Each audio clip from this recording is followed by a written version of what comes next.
ako ngayon. No. Mm. Kamusta naman yung mga mga trabaho sa Saudi? Okay lang. Hindi naman masakit ulo sa mga amo mong kamil. Wala na, na yung ulo niya. Okay, bali ho, si Madam ho, 37 years old. Ikaw, sir, ilang taon? 34. 34. Oh, Mas medyo, matanda pa ako sa'yo. oo, Uh, tanong. ilan na po ang anak niya, madam? 2. Pwede natin dagdagan pa yun, son. Bawal na kasi delikado na sa edad ko. Ah, Mm. hindi pa yan. Bata ka pa. Hindi, matanda na, 37 na. Hindi. Yung matanda, yun nasa 80, 90. 37, bata Ikaw pa yan. pala, may anak ka na? Wala nga. Wala. Ano ka, single? Single. Siyempre, single. Wala nga anak. Single, siyempre. Anong trabaho mo dyan? Nag-extra sa, gumagawa ng cellphone. Repair shop. Repair shop. Matagal Saan ka ka na, sa Saudi? Maynila? Matagal. Ilang years? Mag 13 years na po. Tagal na pala. Hindi ka pa kauwi. Nakauwi ako nung 2025. Kasi graduation ng anak. Ngayong taon, uwi ka. 2028 pa siguro. Tagal-tagal din pala. Mm.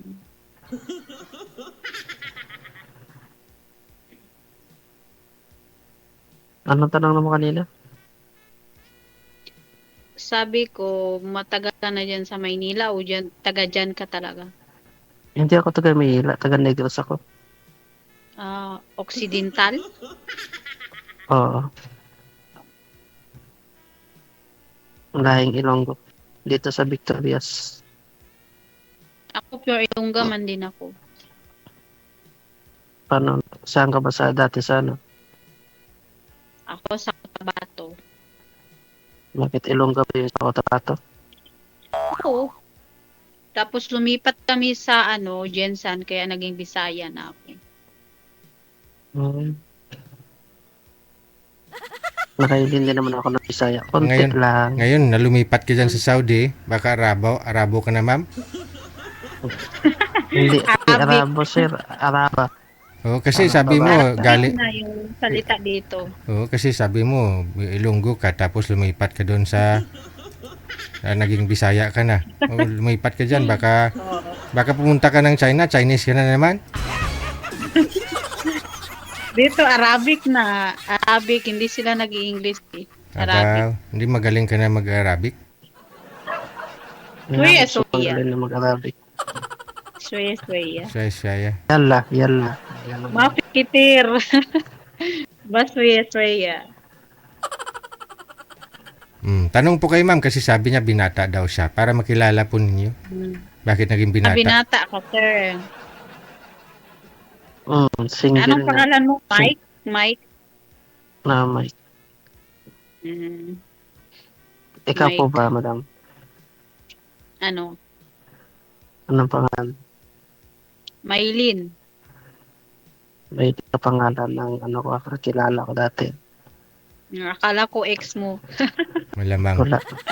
Yung mga ex ko, yung pangalan niya, yung mga pangalan nila, puro J lahat yung una. Dami pala sila. Mga 3 lang. Marami na rin. Siyempre, more than one eh. Marami na. The first time ko magkajowa kung matuluyan. Palayaw mo, Linlin. Ganon. May. Akala ko kasi Maylin. Hindi. May palayaw ko. Mas bagay sa'yo, Linlin. rin, Lynn. Ilan po anak niya ulit?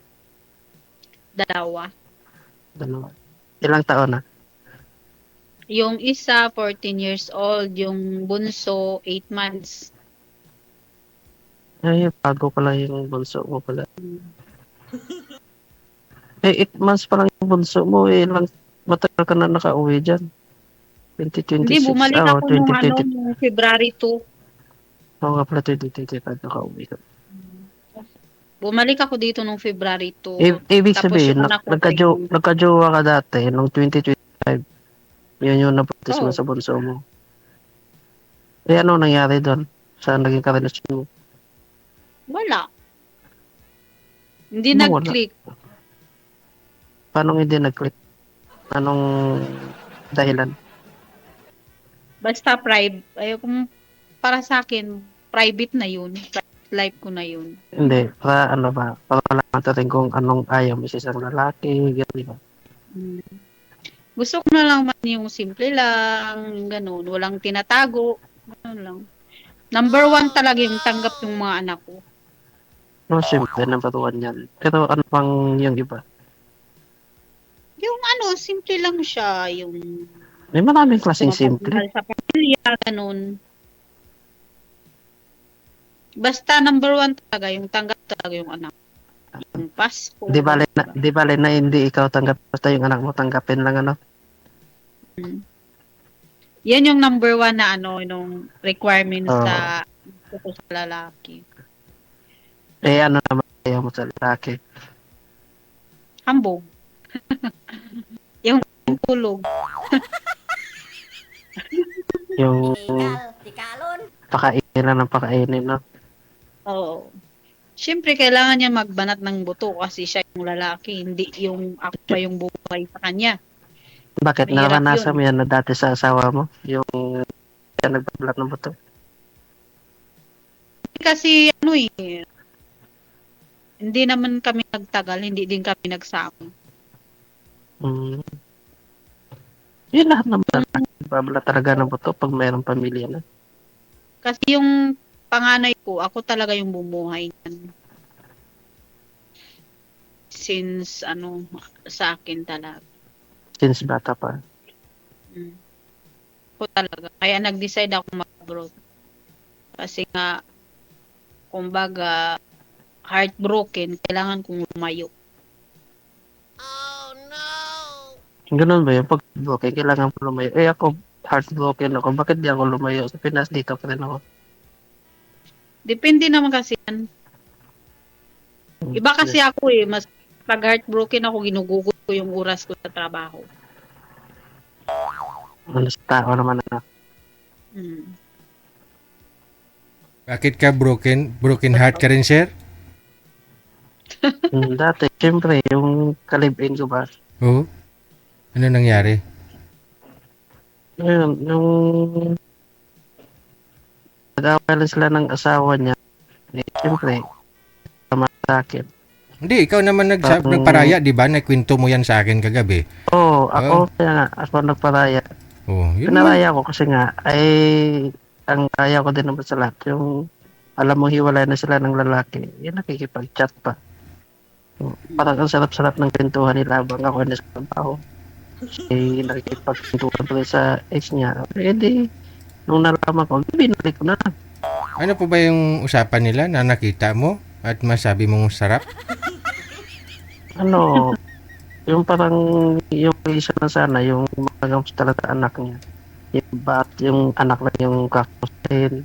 Oh, Eh, habang matagal parang gumaganda yung kwentuhan nila, yung nakakamustahan nila, yung binabalik nila yung nakaraan. oh. Eh, siyempre, pangit naman kasi na wala na kayo, eh, komunikasyon pa kayo. So pangit yun pag kunyari ex na talaga, walang komunikasyon. Oo, naka-insulto, mas track natin. Tuloy nagsasapi-sapi ka. Agay. Kaya ibinalik ko na lang sa tunay niya asawa. Bahala na siya. Ako pa mismo kapatid sa kanila. Oh,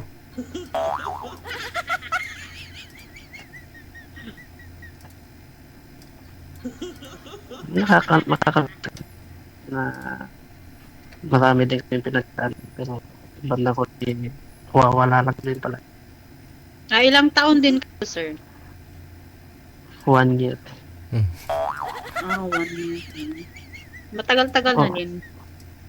Pero sa 1 year na yan, may nung December, sabi doon sa kapatid niya dito, so, pero di ko alam. Hindi pala sa lalaki niya umuwi sa ex niya. Pero pagka January, bumalik pa rin sa akin. Tinanggap ko pa rin. Kahit alam ko yung mga anong nangyari din sa kanila nung umuwi sa Iloilo. Iloilo siya, taga Iloilo. So, doon ko Ilonggo nakilala. din. Ilonggo. Ikaw ba okay lang ba yung malayo yung lugar sa iyo? Ang alin. Yung katulad niyan, dito ako sa Negros, tapos ikaw, may Manila ka. Depende ko magkasundo. Kaya nga, wala naman sa layo yan. Ang importante mahalaga. Oo. Importante ay mahalaga. Kaya, ibig sabihin nakaintindi ka ng Ilonggo. Oo. Teka, hindi. Hindi. Ilongga lang talaga. Tsaka Bisaya. Tagalog, konti. Paano magiging konti? If alam mo naman yung Tagalog. Tatagalog na ka tayo. Kasi medyo nagstay ako sa sa Manila 7 months yung pag-apply ko dito. Kasi nga na illegal recruiter kami doon. Bago ako nakapunta ng Saudi, madami pa kaming pinagdaanan kumbaga. Siyempre, ilang buwan na kayo nagstay sa Manila bago kayo mapunta sa 7 months. 7 months. 7 months. Dahil nating buwan. Pero yung recruiter namin dati, nahuli na din sa 2024. Nahuli siya. Dami yung nadikot na pera eh. Yun na. Isa ka na doon. Oo. Yung sa Jensen, 10 kami. Kaya ingat-ingat tayo sa mga ganyang recruiter. May hirap na pumasok. Ngayon, wala ka na pong trabaho. Meron magplansya. Tapos na ako nakaluto, nakalinis. Magpaplansya na lang tapos antayin ko na lang tumawag yung amo ko para ihatid yung pagkain. Nice to meet you, Madam Maylin. Maylin? Oo, Maylin. Maylin Campo? Ay, Hindi. Pero nag-on po kayo nun, ma'am? Nag-on po kayo ng nakausap niyo po dati dito? Naging kayo? Yung nasa Canada? Ay, hindi. Ah. Pero gusto niya lang magkita sana kayo pag umuwi ka dito. Umuwi kayo sa Pilipinas. Oo. Kasi hindi ako nakauwi. Ah, okay. Tapos bigla na lang siya nawala. Taga Cebu yun. Mhm. Yung video namin umabot ng ilang yung views na yun. Mhm. Year 2024. Hindi ko lang parang 2018 o 19 parang Oh, tagal na. ay hindi 2024 pala. Parang, meron din ako dito na pangalawa ko dito yung nakausap ko din na tapos na mag-usap, wala na. Taga-sali din. yun, Alam nag-contact ni siya sa Sir akin. David. Chat-chat kami, ganun. Pero umuwi talaga yun ng Pinas. Ako lang yung hindi nakauwi ng Pinas.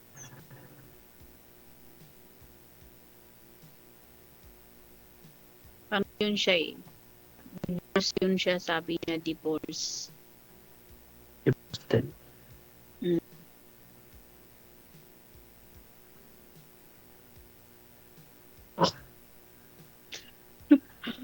Divorce.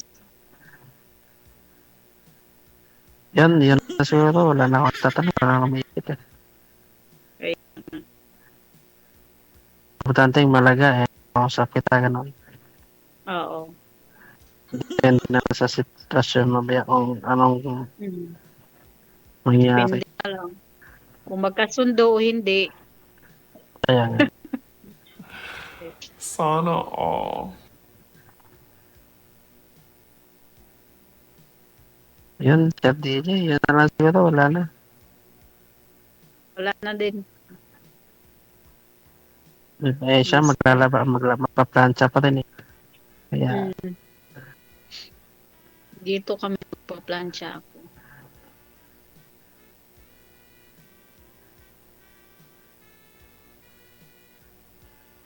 Busy yata si DJ Jel. Ay, dito lang ho ako, ma'am. Nagmamasid, nakabantay. Oh, gusto ko kasi Miss Sweet ba? Seryoso kayong dalawa eh. Seryoso siyempre, hindi siya. naman pwede na, may kailangan talaga seryoso, hindi naman kayo bata para Mm. laro pa kung ano-ano.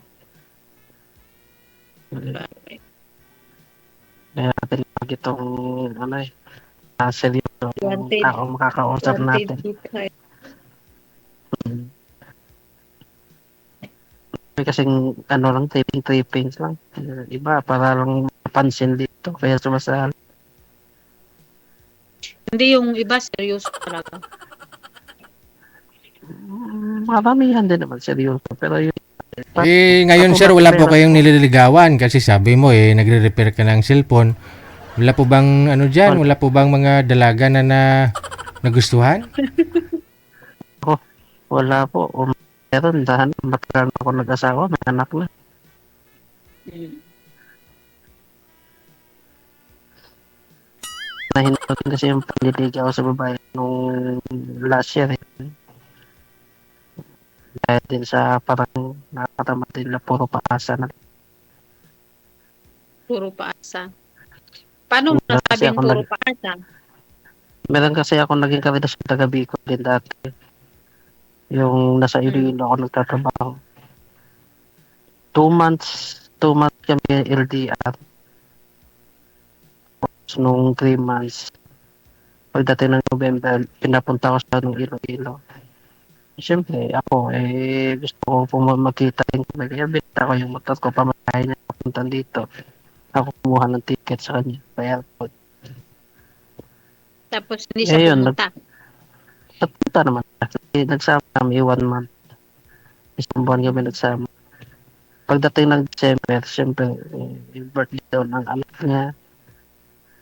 Yun. Pinauwi ko na naman.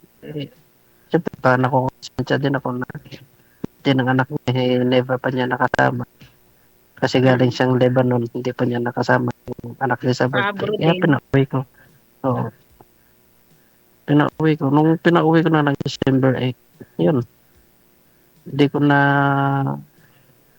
malaya na wala na pang tumatagal. Binlock niya na pala ako sa lahat ng account. Yun lang, mas matimbang yung pamilya niya kaysa Wala na sa'yo. rin kaming communication. Malala yun. Bininta mo yung motor. Kaya siyempre ito, ganyan talaga pag mahal mo, ibebenta mo, sasakripisyo mo lahat para matakita mo yung tao mahal mo. Sana all. Dapat magtira ka din sa sarili mo. Kasi yung bagay, kahit mawala yan, kapag gusto, makukuha din naman yan. Basta may trabaho lang. Sabi ko nga sa kanya, no, kahit mawala rin yung lahat, palang ikaw. Kasi yung pagmamahal sa'yo, hirap yan. Hirap Sana natin. all. Sana all. Ngayon, wala na. Kahit wala na akong motor, nakabili din naman ako ng bago. Ganyan talaga yung Hindi naman yung kawalan. Para nagrenta na ako ng babae ng 1 month. ganyan talaga yung buhay. Kaya wala tayong magagawa.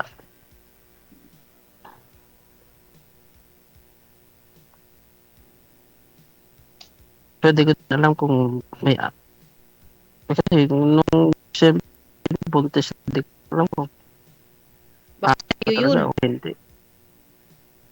Hindi din ko nalaman. Walang DNA test. Sige. Connected na po kayo ha kasi chapi-chapi si sir. Kanina pa parang hindi magets, no? Hindi buo yung mga words. Tuloy-tuloy lang ang usapan ninyo. Maraming salamat. Good luck. Hindi ko maintindihan ang orimos ni sir. Kay madam, okay naman, no? Okay naman busi si madam.